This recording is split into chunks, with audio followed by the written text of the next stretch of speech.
नमस्कार साथियों। इतिहास लिखने के लिए कलम नहीं हौसलों की ज़रूरत होती है। चलिए शुरू करते हैं आज का सफ़र आपके साथ। आज आपको संविधान से संबंधित कुछ महत्वपूर्ण प्रश्न करवाते हैं जो भाग 4 से संबंधित हैं। संविधान के किस भाग में नीति निर्देशक तत्वों का उल्लेख किया गया है? तो याद रखना वो है भाग 4। भाग 4 में नीति निर्देशक तत्वों का उल्लेख है। बताइए भारतीय संविधान के किस अनुच्छेद में राज्य के नीति निर्देशक तत्वों का उल्लेख है? तो याद रखना अनुच्छेद 36 से 51 है। 36 से 51 भारतीय संविधान में सम्मिलित नीति निर्देशक तत्वों की प्रेरणा हमें किस संविधान से प्राप्त हुई है? तो याद रखना हमें प्राप्त हुई है आयरलैंड से। भारत के संविधान के अनुसार देश के शासन के लिए आधारभूत क्या है? तो याद रखना वो है राज्य के नीति निर्देशक तत्व। भारतीय संविधान के अनुच्छेदों में कौन सा अनुच्छेद राज्य सरकार को ग्राम पंचायतों को संगठित करने का निर्देश देता है? तो याद रखना वो अनुच्छेद 40 है। ये कई बार एग्जाम में पूछा गया है। राज्य के नीति निर्देशक सिद्धांतों में से किस अनुच्छेद का संबंध अंतर्राष्ट्रीय शांति और सुरक्षा से संवर्धन से है? तो वो याद रखना है अनुच्छेद 51। राज्य के नीति निर्देशक सिद्धांतों को भारतीय संविधान में शामिल किए जाने का उद्देश्य क्या है? तो इनका जो उद्देश्य है सामाजिक और आर्थिक प्रजातंत्र को स्थापित करना। आगे बढ़ते हैं।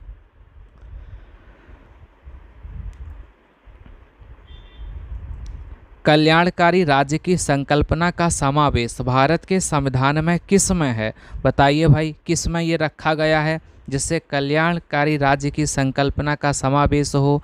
तो याद रखना वो रखा गया राज्य के नीति निर्देशक तत्व में रखा गया है।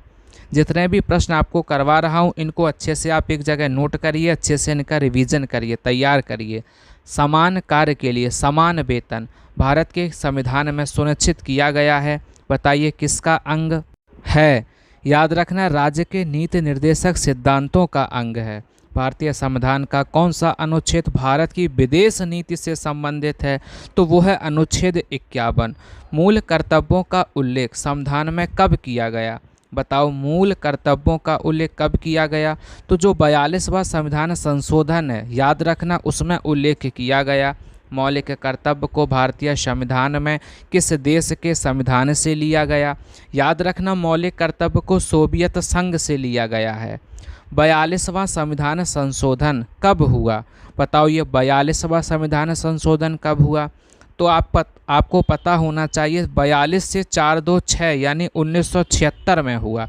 याद रखिएगा 42 से 426 1976 में। संविधान में मौलिक कर्तव्यों को कब सम्मिलित किया गया? तो अभी आपने देखा मौलिक कर्तव्यों को 1976 में सम्मिलित किया गया।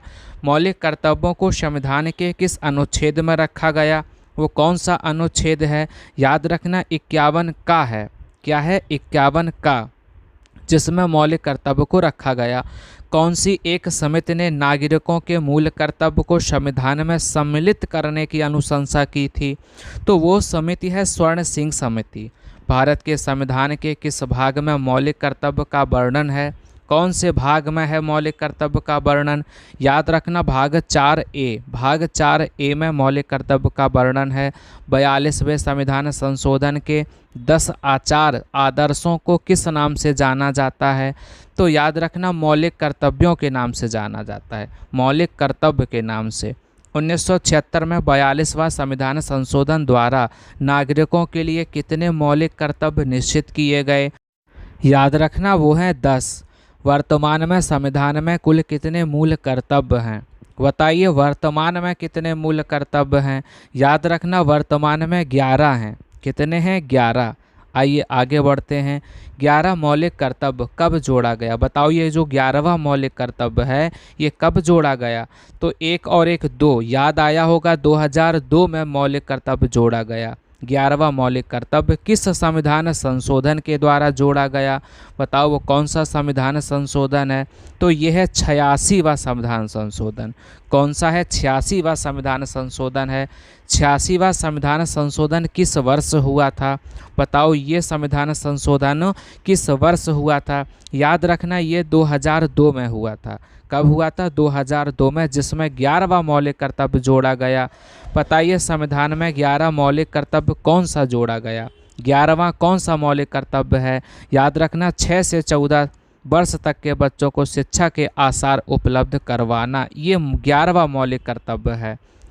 संपत्ति के मूल अधिकार को किस संविधान संशोधन अधिनियम द्वारा समाप्त किया गया? कौन से संविधान संशोधन के द्वारा समाप्त किया गया?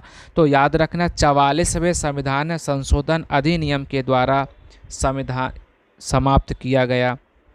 आगे बढ़ते हैं।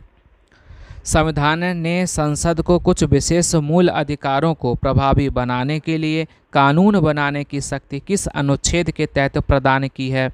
याद रखना वो अनुच्छेद है 3535। मार्शल लॉ से संबंधित मूल अधिकार किस अनुच्छेद के अंतर्गत दिया गया है? बताओ भाई कौन सा अनुच्छेद है? तो याद रखना वो अनुच्छेद है 34। आप सभी का बहुत बहुत धन्यवाद।